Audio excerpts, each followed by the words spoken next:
Hola, ¿estás empezando en JavaScript y usas la estructura for para todo? Bueno, no. Quédate en este video que te voy a explicar cómo usar el método map para iterar arrays. Bueno, acá estamos. Preparé esta pequeña presentación para entender un poco cómo funciona este método map. Este método map funciona en arrays y lo que nosotros vamos a hacer es iterar este array para aplicarle una transformación y así que el método map nos devuelva un array nuevo transformado, ¿sí? Entonces, ¿qué podría llegar a ser esta transformación? Podría llegar a ser, por ejemplo, de pasar todos los elementos del array a mayúsculas o pasarlas a minúsculas o concatenarles un saludo, por ejemplo. O si estuviéramos hablando de un array de números, podría ser, no sé, multiplicarlos por 2 o elevarlos al cuadrado, por ejemplo.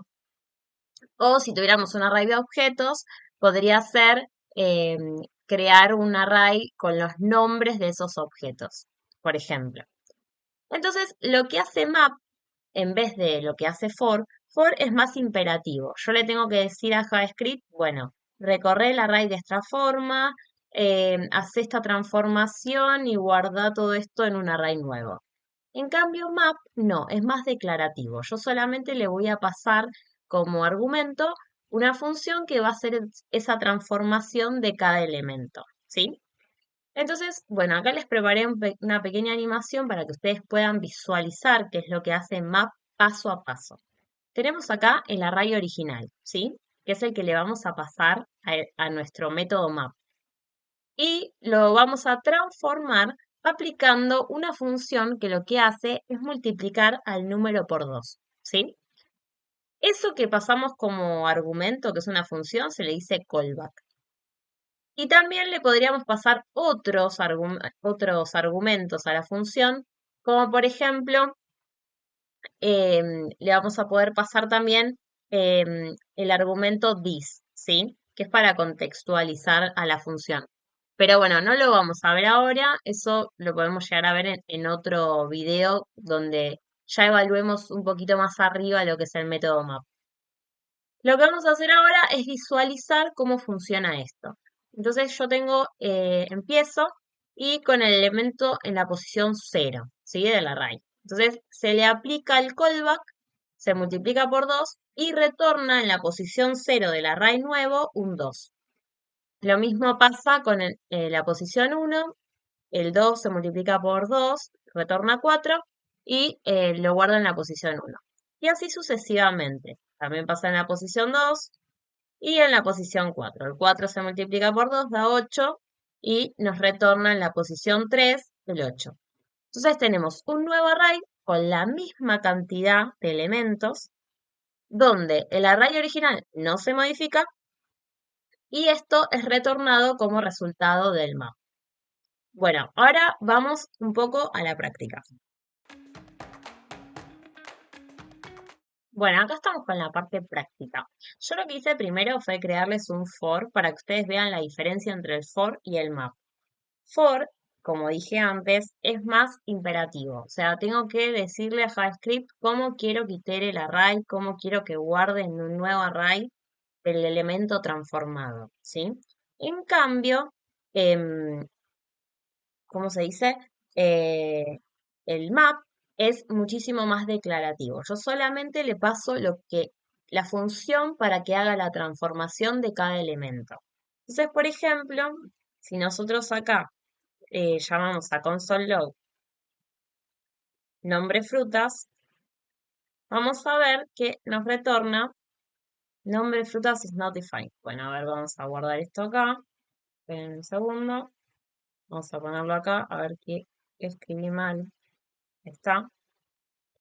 Y como ustedes pueden ver, va a retornar el nombre de cada fruta. O sea, yo tengo un array con objetos donde cada objeto tiene el nombre de la fruta y la cantidad, ¿sí? Y yo lo que quiero hacer es hacer un array que sea del nombre frutas. Entonces, creo este for y guardo cada nombre en este array nuevo. Entonces ahora le estoy imprimiendo.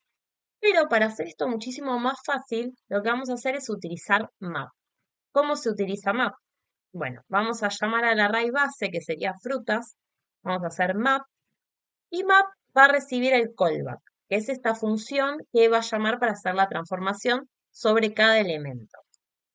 Y esto va a tener como argumentos, esta función, yo la voy a escribir como arrow function, lo que va a tener como argumentos es el nombre de cada elemento. Y yo acá le voy a poner fruta, ¿sí? Pero podríamos ponerle cualquier nombre. Luego tenemos el index y luego podemos pasarle el array base, se lo podemos pasar acá con otro nombre. Pero yo en este caso no voy a utilizar ninguna de estas dos y voy a quedarme solamente con fruta. Luego lo que voy a hacer es retornar. Esto yo lo escribo sin las llavecitas porque lo estoy escribiendo de la forma sencilla, de la forma simplificada. Pero en realidad ustedes tendrían que, o sea, recuerden siempre que el map funciona con el return. Siempre tienen que retornar algo. Si no, va a crear un array de undefined, ¿sí? Entonces lo que vamos a hacer acá es, lo voy a poner de la forma sencilla, voy a poner fruta.nombre, ¿sí? Ahora, miren qué simple que es escribir esto y miren qué complejo que es escribir todo esto, ¿sí? Es muchísimo más hasta leíble hacerlo de esta forma. Entonces lo que voy a poner acá es que todo esto se guarde en nombres frutas 2, ¿sí? Y vamos a hacer un console log de esto. Vamos a ponerle nombres frutas 2 y vamos a ejecutarlo. Primero voy a limpiar acá la consola y lo voy a ejecutar. ¿Ven que hace absolutamente lo mismo? Bueno, esto es para que ustedes vean la diferencia entre escribir un for y escribir un map. Ahora lo que vamos a hacer es, vamos a utilizar también el index, este argumento que yo les dije que también le podían pasar al callback. Entonces vamos a escribir un array de números, vamos a poner que se llame números, y le vamos a pasar 1, 2 y 3, ¿sí? Y lo que vamos a hacer es números.map, y en el callback que estamos escribiendo le vamos a pasar num como número y el index, ¿sí? Que también podrían ponerle cualquier nombre, podría llamarse i, por ejemplo. Vamos a ponerle num i. Y entonces lo que voy a hacer es el número de la pos y vamos a ponerle la posición, que en este caso sería i, y vamos a ponerle es y dos puntos. Y acá vamos a concatenarle el num, ¿sí? Entonces, ahora, si guardamos todo esto en, no sé, el array n, por ejemplo, y después hacemos un console log de n, miren lo que sucede. Vamos a limpiar esto, vamos a ejecutar y me va a decir, el número de la posición 0 es 1, lo cual es correcto, el número de la posición 1 es 2, está bien, y el número de la posición 2 es 3. Bueno, esto es lo que es el método map, así que es bastante sencillo de usar. Voy a estar haciendo videos con ejercicios para esto. Así que bueno, nada, los veo en el próximo video. Suscríbanse, denle like, dejen en comentarios si quieren que suba videos sobre algo en especial. Y bueno, nos vemos.